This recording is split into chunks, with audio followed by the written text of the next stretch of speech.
So here's the thing. I've had the Monday updates in the past, and that was just something I was trying out. It was pretty cool. I would talk about the last 4 episodes that you got to listen the week before. And at that time, I was putting 4 episodes per week, 5 episodes per week, in which 4 of them were interviews with my guests. Amazing interviews. And I think I was just rushing through all of these amazing content, amazing interviews. And I was like, all right, well, I ran through 40 episodes pretty quickly, 40 interviews pretty quickly. So I have been doing these recordings time to time, especially when I'm driving back on those commute long drives. I just turn the microphone on and I start talking. And what's funny is that that's exactly how the podcast started. And I was like, I haven't been able to do those episodes because there's just so many things going on. So I figured that, there has to be a specific need. There has to be a specific way that I can actually get this information out. I mean, I've got a whole bunch of recordings, and these are cool insights that, of course, gone through. And I asked the community a couple of days ago on the Hacks and Hobbies page on Facebook, and I was like, hey guys, what do you think of this? I am looking to create or figure out just any day that I can share my thoughts on the podcast. And the idea came from when I listened to my good friend Heather Paraday, and she has Fidget Fridays, where she basically talks about whatever's on her mind and whatever she's going through. And it inspired me to figure out, hey, I need to have something like this as well on the Hacks and Hobbies podcast, because after all, these conversations that we're doing with our guests, it's just so powerful, and I need to have a way to talk about what we actually talked about, or just relate to the fact that, this conversation happened. And I was like, when there has to be a terminology that I can use to actually talk about these things.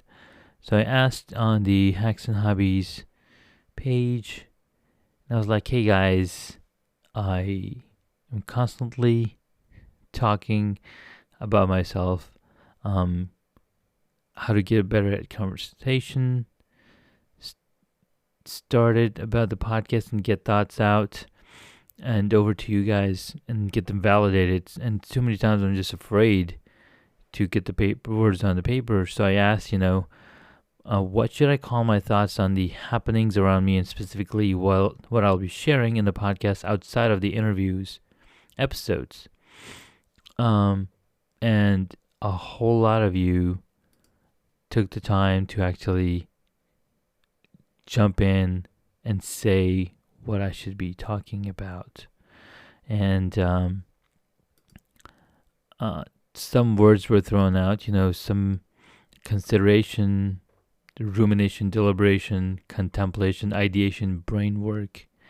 And I was like, those are really cool, but I want to use the words with the name of the day. So like Deliberate Tuesdays, or Brain Work Wednesdays, or on today's Ideation Monday. And somebody was like, how about Thinker Thursdays, or Thursdays Thinkers? Those are pretty good too, but I already publish the episodes on Thursdays. Every Thursday is when the interview is going out, and I just want to keep it that way because Thursdays are the days that I record the interview, so it kind of coincides with daily happenings, we did talk about something like that. So I was like, well, and then my another good friend said, what about fireside chats? It almost reminds her of the fireside chats with a past president. And then she also said that she likes the Ideation Monday, which I had mentioned. But I kept thinking, it needs to sound something like Clark Kent, or I can't remember any other. Oh yeah, Peter Parker. Names like first name, last name start with the same letter, so something like that. So I kept thinking, and I just let my mind sink in and figured out, come up with an answer. Not that I've gotten some feedback from friends, and I figured, hey, what about Meditation Mondays? And I was like, all right, let me look a little bit deeper into meditation, because meditation might not be the same thing as what I'm talking about, because these thoughts are not meditation. So like, all right, let's ask Dr. Google and Dr. Wikipedia what they think about meditation. So meditation is simply a practice where an individual uses a technique such as mindfulness, or focusing the mind on a particular object, thought, or activity, to train attention and awareness and achieve a mentally clear and emotional calm and stable state. I was like, all right, so that's the first paragraph, almost the first paragraph on Wikipedia. Then I ran into this article on medicalnewstoday.com, and there's actually 7 types of meditations. And these 7 types are loving kindness meditation, a body scan or progressive relaxation, mindfulness meditation, breathe awareness meditation, the Kundalini yoga, Zen meditation, and transcendental meditation. Now I can go into the details and read what these are. So just tell, if you want to skip, you can skip 15 seconds ahead. So the first one is loving kindness meditation. So I basically went in and all right, let me read about these meditations. What are they really about? Because we all kind of know what meditation is, but doing some good research always gives you that clarity that, that's what it is. So let's jump in. All right. So the first one is loving kindness meditation. It is also known as metta meditation. Metta meditation. Its goal is to cultivate an attitude of love and kindness toward everything, even the person's enemies and sources of stress. While breathing deeply, practitioners open their minds to receive loving kindness. They then send messages of loving kindness to the world, to specific people, and to their loved ones. In most forms of this meditation, the key is to repeat the message many times until the practitioner feels an attitude of loving kindness. Now, loving kindness meditation is designed to promote feelings of compassion and love for both others and oneself. You gotta have compassion for yourself, because if you don't, it's very hard to have compassion for others. All right, that was just a little tidbit I added. So it can help those affected by anger, frustration, resentment, interpersonal conflict. This type of meditation may increase positive emotions and has been linked to reduced depression, anxiety, and post-traumatic stress disorder, or PTSD. Wow, so that's pretty powerful. Sending out love and repeating tiny messages, or repeat the message many times. Something that reminds me of this is there was a story where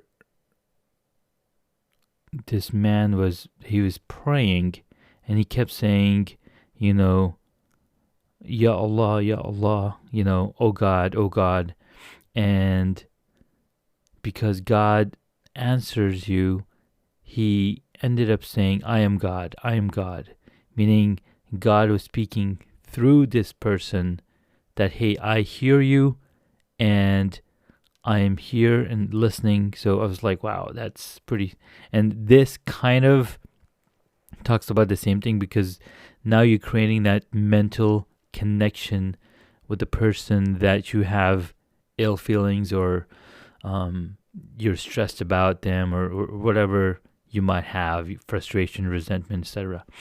All right, let's move on to the next one. Body scan or progressive relaxation.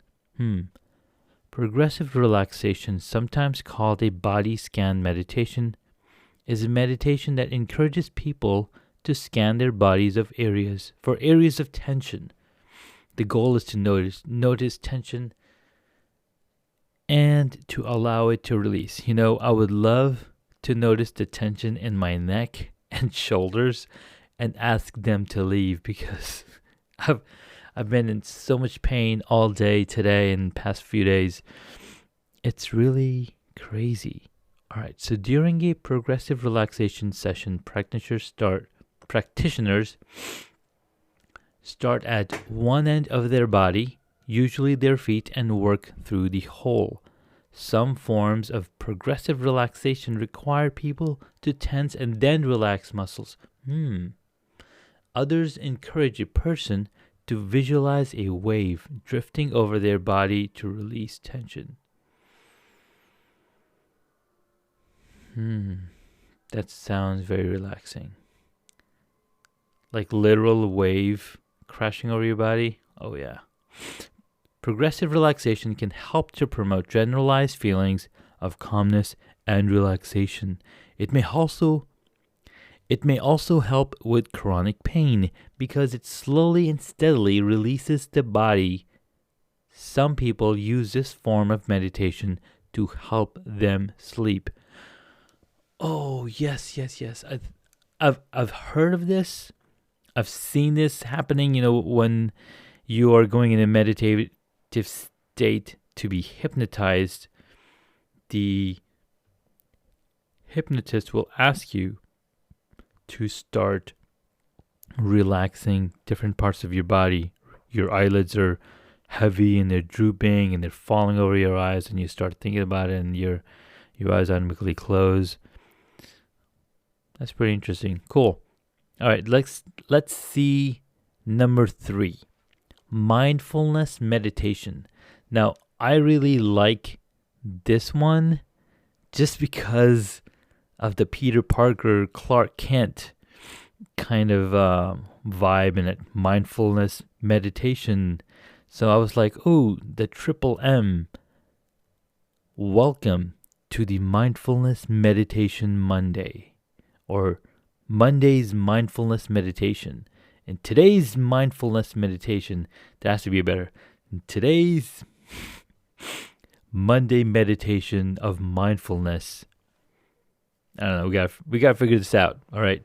So something like that, and then jump into my thought process and whatever I'm thinking and share with you guys, because you got to change it up, the patterns of what's happening and how you're sharing information with your audience, with your friends, with your colleagues, with your hobbyist friends, and my humble audience. So mindfulness meditation, let's go a little bit deep into what this is.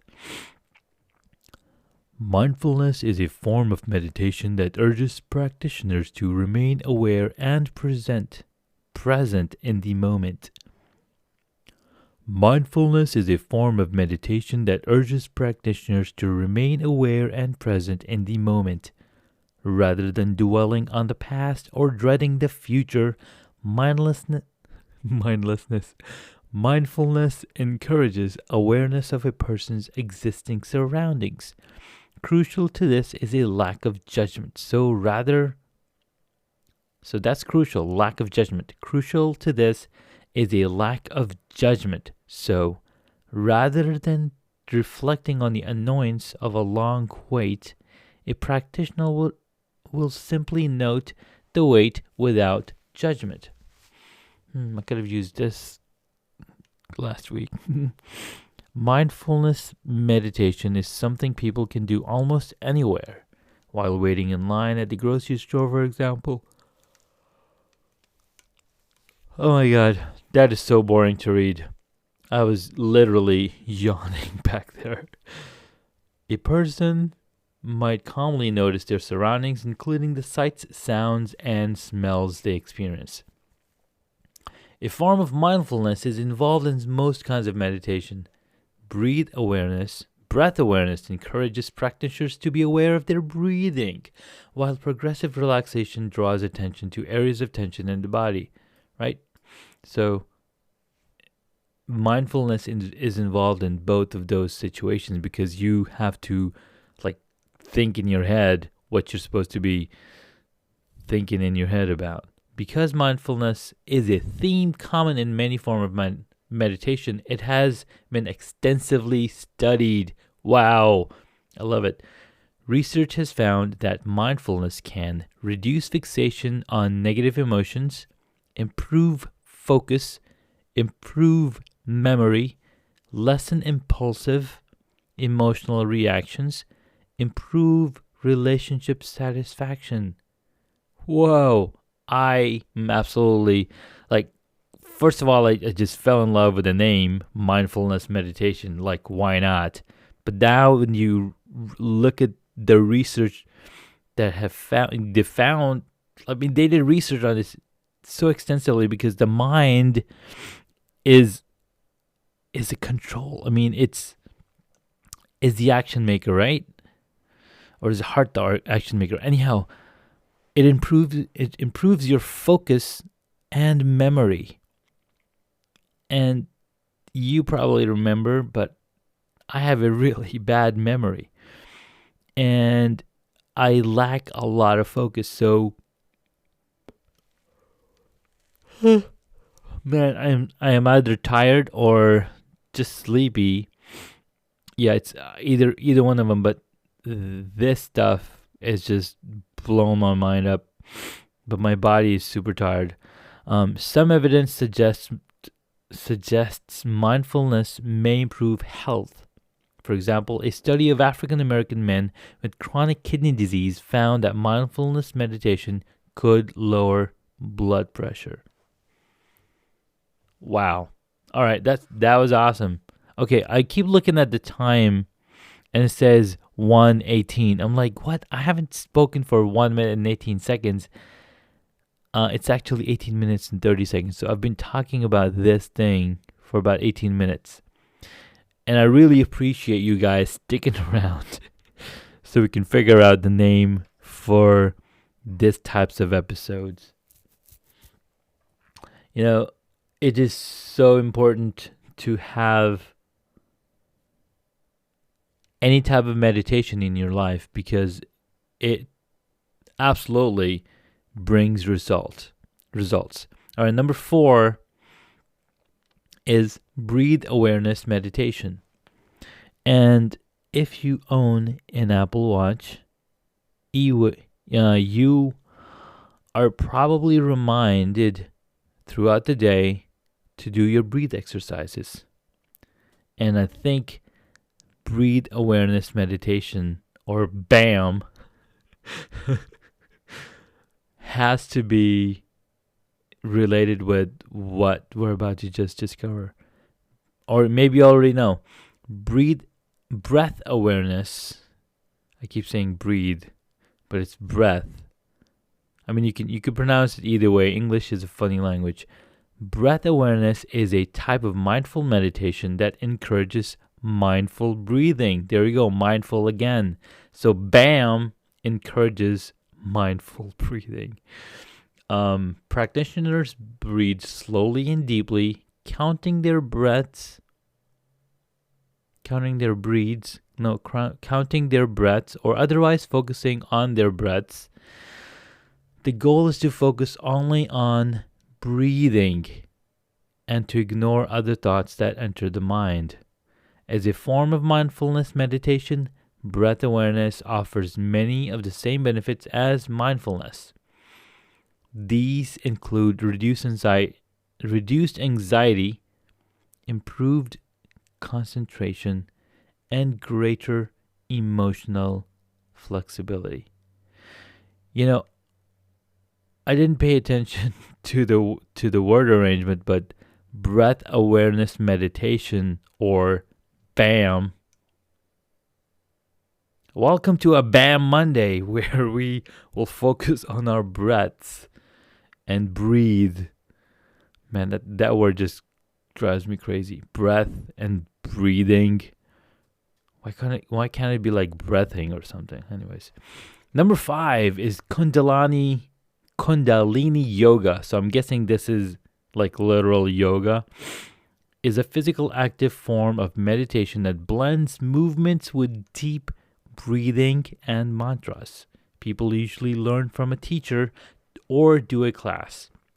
However, someone can learn the poses and mantras at home. I did not know that there were mantras involved in yoga. Yeah, I didn't know it. I didn't know it at all. I've done the yoga, a couple of yoga classes, and done the poses, but there was no mantras. Maybe that was just, modernized version. All right, similarly to other forms of yoga. Okay, so there are other forms of yoga. Kundalini yoga can improve physical strength and reduce pain. It may also improve mental health by reducing anxiety and depression. There's those words again, anxiety and depression. These are like the diseases of the brain because they cause so much damage in your brain. It's almost like remembering the movie Inside Out, and she's feeling so much depression and anxiety that her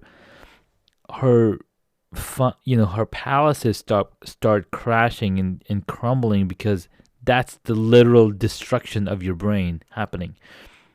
All right, back to the article. So a 2008 study of veterans with chronic low back pain, for instance, found that yoga reduced pain, increased energy, and improved overall mental health.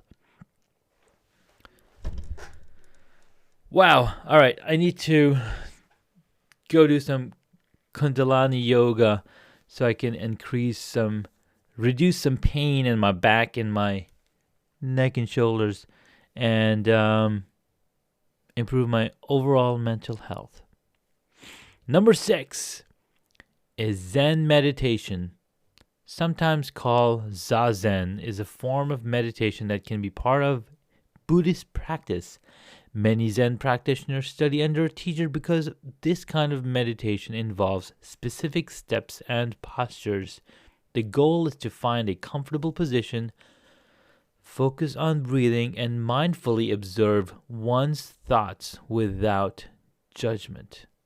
Again, this form of meditation is similar to mindfulness meditation, but requires more discipline and practice. People may prefer it if they are seeking both relaxation and a new spiritual path. So guys, check it out. Zen meditation can help you find a new spiritual path. That's pretty awesome. I mean, really, really, really awesome. Because we all need to be able to relax and focus on the path that we're on. Last one, but not least, is transcendental meditation. Transcendental meditation is a spiritual form of meditation where practitioners remain seated and breathe slowly. The goal is to transcend or rise above the person's current state of being. During a meditation session, practitioners focus on a mantra or repeated word or series of words. A teacher determines the mantra based on a complex set of factors, sometimes including the year the practitioner was born and the year the teacher was trained. An alternative allows people to choose their own mantra. This more contemporary version is not technically transcendental meditation, though it may look substantially similar. A practitioner might decide to repeat, "I am not afraid of public speaking. I am not afraid of public speaking," while meditating. People who practice transcendental meditation report both spiritual experiences and heightened mindfulness. Wow. All right, so those are the 7 different types of meditations that are listed on this site. And there's a lot of truth and a lot of clarity to what they bring to your mind. So how long does it take to work? The various meditative disciplines encourage you to focus on heightened awareness, slower breathing, and increased acceptance. Meditation is not a results-focused undertaking. Indeed, fixating too much on the results can provoke anxiety that undermines the benefits of meditation. However, most research shows that meditation can work very quickly. Studies of meditation typically follow practitioners for weeks or months, not years. Many meditation practitioners report an immediate improvement following a meditation session. During meditation, it is common to feel less stressed, more accepting, and at greater peace.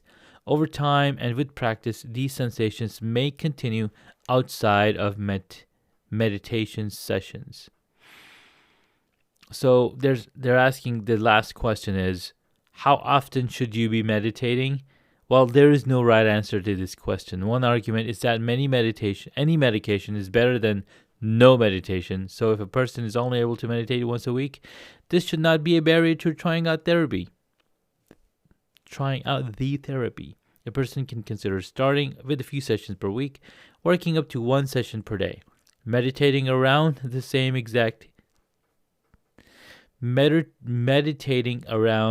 time each day can make meditation a habit that is easy to incorporate into daily life.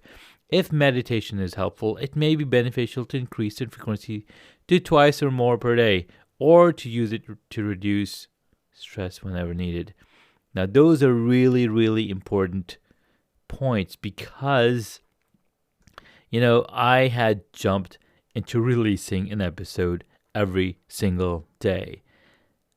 Monday updates, and then the interview that I had previously done. And that was madness because that was 500% more updates than the updates that were going out. So, and it's super hard to build a habit like that. So I figured, following this methodology of having at least once a week meditation session, getting that talk out and getting these thoughts out to the world, because again, it's really hard when you don't get your thoughts out of your head. That's why they say that you should be writing a journal every day, writing down what's in your head, getting it out of your head, so then your head is not storing these toxic things. Talking about toxic things in your head, it is absolutely true that your brain will keep toxins in your head throughout the day because of the different emotions that we feel, different things that we experience. Your mind is actually creating these electrical connections between the different parts of your brain. So yes, there are toxins, there's oxidation happening in your head on a daily basis. And did you know, and this is something brand new that I've heard, and I've been wanting to share with my friends, and I even asked a question on the Hacks and Hobbies page. Did you know that our brains get a brainwash? We get a brainwash every single day. And I was like, wow, that is insane. So where did I hear this about? Well, Ron Burgundy, or the Ron Burgundy podcast, they brought in a brain scientist to talk about the brain, and he mentioned that every single night our brain compresses down, or it shrinks down to 65% of its size. And it expels all these toxins on the outer side of the brain. Then there's fluid that flows up through your spinal cord into your brain and flushes out the toxins. It flushes out the toxins. So that's the information that he shared on the podcast. And I was like, holy smokes, that's crazy. Now, when I mentioned this to my wife, she's like, oh, that's why the kids are having accidents every night. Well, they don't have accidents every night, but, you know. And I was like, oh my God, that's why we have to get up in the middle of the night and go use the restroom or when you get up in the morning, you have to run to the restroom because you had a brainwash. You had a brainwash, literal brainwash, and the toxins are now sitting in your bladder. Well, of course, that's where that toxins will go. They're not just going to hang around. And I kept thinking about it. I was like, okay, so where do these toxins go? And I just kept thinking to myself till my wife pointed it out. And I was like, oh, that's right. And when you go for a massage, an hour-long massage or however long massage, they'll tell you, okay, drink plenty of fluids because there's going to be toxins that were released during this massage session that need to rush out of your body. They need to be flooded out of your body. And the only way to do that is to drink tons and tons of water to flush out the toxins. And that's when you have to go use the restroom. And I was like, oh my God, it's like a light bulb moment popped in my head. Brainwash, have to use the restroom in the middle of the night because we got a brainwash. Anyways, so I just couldn't wait to share that with you guys. Something new that I learned. So I think this is going to be cool. We'll have these mindfulness meditation Mondays, or let's call it meditation Monday with mindfulness. Mindful. Or we can even call it the Mindless Mondays, because your mind is going crazy. Mindless Mondays. Mindless Mondays. No, Meditation Mondays. Mindless. Mindless sounds so cool, right? The Eminem Mondays. The Eminem. Welcome to the Eminem episode. Huh? Eminem? The rapper? No. The Mindless Mondays. The Meditation Mondays, where we break down our thoughts into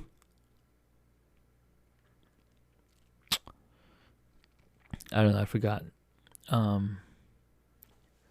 So we can increase the awareness. We can encourage awareness and our existing surroundings. Talking about my existing surroundings, I really need to update my surroundings. There's so much stuff around here. I'm half the time I'm afraid to come in this room because I'll look around and I'm like, oh, I haven't done that. Oh, I haven't done that. Oh, I haven't done that. I need help. Can somebody come and help me organize my office? It is a mess. All right, that's it for this Mindfulness Meditation Monday. Thank you so much for tuning in. Tune back on Thursday, where you will get to hear me talk with another amazing guest. Who's it going to be? Well, it's a roll of a dice. I've got a few episodes lined up for you guys for Thursdays, and this is going to be a really exciting one.